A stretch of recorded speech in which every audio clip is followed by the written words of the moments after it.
Sebagai reaksi kepada keputusan pembicaraan Muan NDB Terengganu semalam, kami sekeluarga amat sedih, pilu dan duka cita dengan keputusan yang dibaca oleh hakim.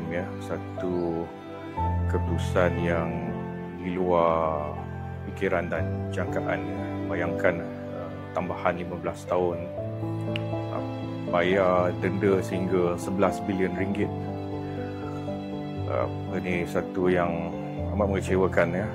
Ayahanda Najib Razak pun banyak juga jasa dia kepada Malaysia, berbakti dan sebagainya.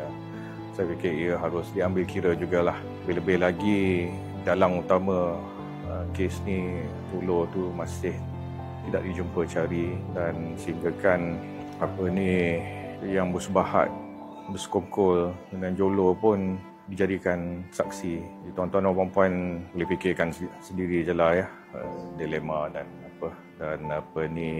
ujian besar yang dihadapi Ayahanda Najib Razak. Tak pernah seumur hidup saya fikir dia akan dihukum sebegini. Walau bagaimanapun kita perlu kuat dan sabarlah dengan ketentuan ilahi.